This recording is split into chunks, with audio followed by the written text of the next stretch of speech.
दोस्तों वैसे तो घर वालों में एक बात कॉमन है जो चल रही है इस वक्त घर के अंदर कि विपिन कर क्या रहा है। उसे गेम समझ नहीं आ रही है क्या?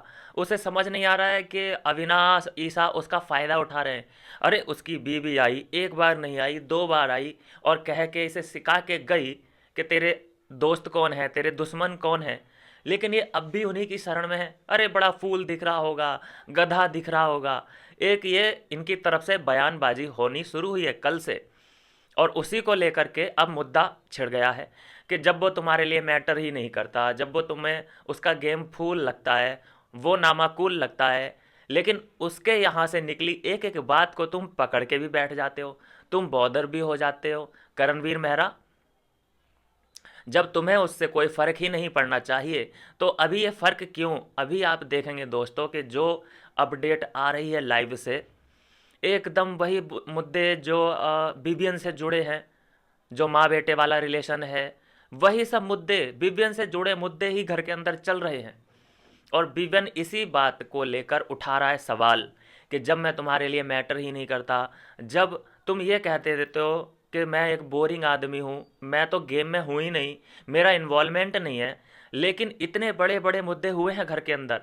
सबसे बड़े बड़े मुद्दे गिनाए चाहत पांडे से गिनवाए, क्योंकि चाहत पांडे ने पिछली बार वीकेंड के बार पे ये कह के इसको वोट नहीं दिया था, वोट नहीं, आई थिंक कुछ था कि ये बहुत ही बोरिंग पर्सन मुझे लगते हैं, ऐसा कुछ कहा था।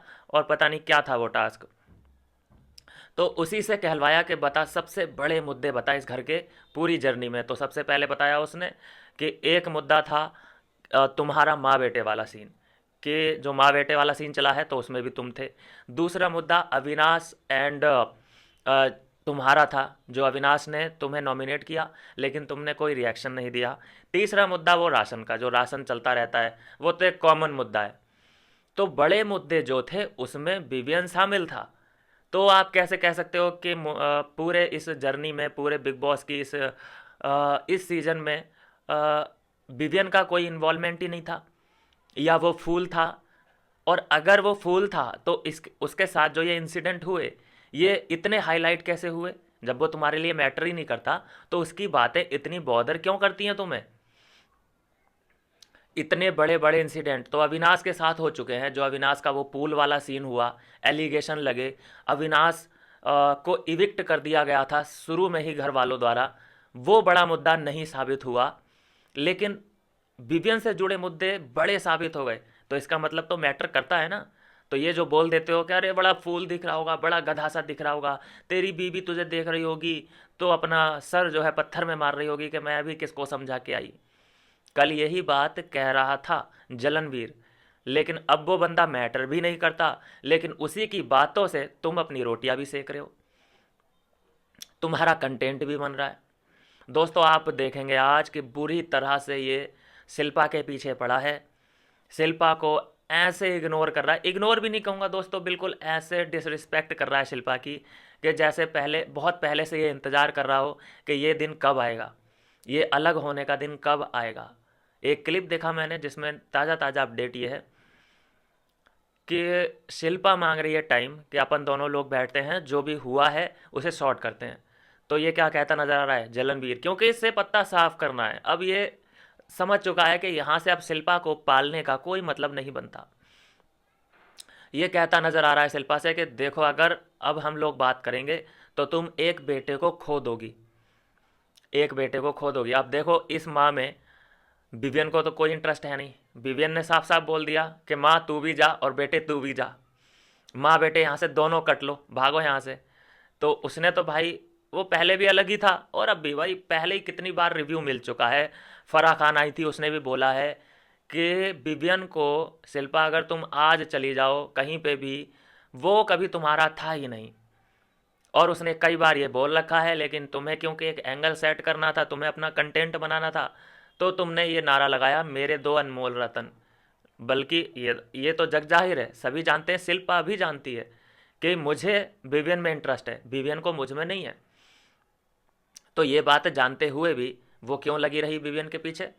तो ये बातें हैं जो सामने आ रही हैं। तो यहाँ करण ये कहता नजर आ रहा है कि अगर हम लोग बात करेंगे तो तुम एक बेटे को खो दोगी।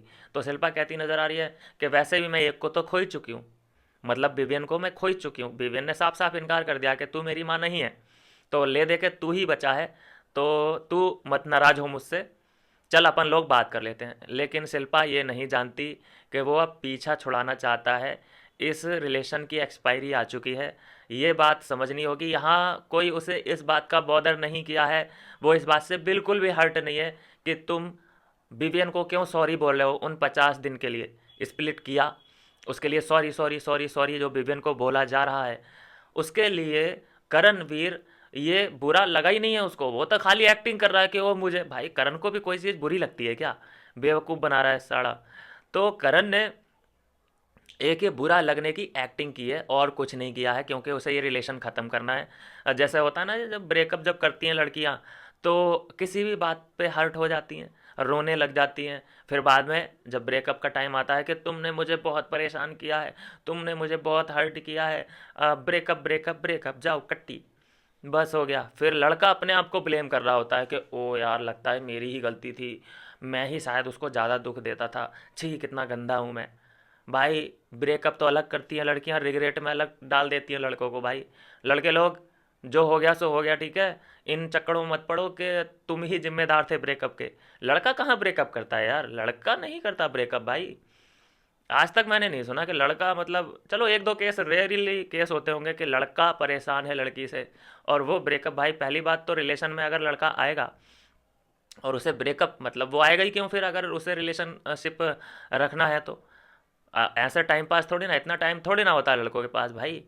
तो ये जो ब्रेकअप का सीन है ये तो लड़कियों की तरफ से ही होता है, ज़्यादातर इनिशिएट किया जाता है। तो खैर यहाँ तो माँ बेटी वाला रिलेशन है, लेकिन ये एकदम ब्रेकअप जैसा मुझे दिख रहा है। पहले कोई भी चीज़ करणवीर को बुरी नहीं लगी, ये लोग इतना साथ में वक्त बिताए हैं, इतना मैंने देखा है शिल्पा को रोते हुए विवियन के लिए, उस टाइम उसे नहीं दिखा कि ओ ये उसके लिए तो इतना रोती है, मेरे लिए तो कभी नहीं रोई। बात उठा सकता था ये। लेकिन अब भाई वही है ना कि ज़रूरत नहीं है शिल्पा की, क्योंकि शिल्पा अब बोझ बन चुकी है। अब आप देखेंगे जब ये टिकट टू फिनाले वाला जो टास्क हुआ है, उसमें चुम ने इतनी हेल्प की है, कूद कूद के दोस्तों हेल्प की है इसने, करणवीर की। इसने लगभग अपने अंडे दे ही दिए हैं। ये थोड़ी सी खबर मैं बोलूँगा अप डाउन हो सकती है, लेकिन खबर यही है कि इसके पास जो अंडे थे, 4 जैसे कि अंडे होंगे करण के पास, 3 इसके पास थे और 7 अंडे कुल मिला के अब विवियन के पास थे। तो विवियन की टक्कर पे लाने के लिए चुम ने अपने अंडे करण को दिए हैं। ये खबर आ रही है, अब देखते हैं इसमें कितनी सच्चाई है। क्योंकि आप जानते ही हैं उसका गेम, लड़की नहीं है भाई, वो लड़का है। और जिस हिसाब से अपने आप को कटवा रहा है ना, वो यहाँ वहाँ टैटू ले रहा है। आपने देखा होगा कितनी जगह कटवाया है उसने अपने आप को। कटवाया इट मीन्स उसने भी काटा है, चुम ने भी करणवीर को यहाँ पे काटा है। और ये रिप्रेजेंट कर रही है अरुणाचल को, साड़ियाँ पहनने लगी है। कोई इससे पूछता है ना कि तुम इस साड़ी में अच्छी लग रही हो, तो इसके एक्स्ट्रा जवाब आते हैं कि ये वहाँ का ट्रेडिशनल है, इसको हम ये बोलते हैं। भाई इन चक्करों में अरुणाचल मेरे भाई बंधुओं, इस चक्कर में मत पड़ना, ये बहुत ठिरकुल्ली लड़की है। ये रिप्रेजेंटिंग के नाम पे वहाँ पे चुम्मियाँ शुम्मियाँ दे रही है बाथरूम के अंदर जाके। अगर ये तुम्हारा आइडल है, ऐसी को तुम बोलते हो कि ये हमें रिप्रेजेंट कर रही है, तो भाई गाइस थोड़ा सा और सोचने की ज़रूरत है।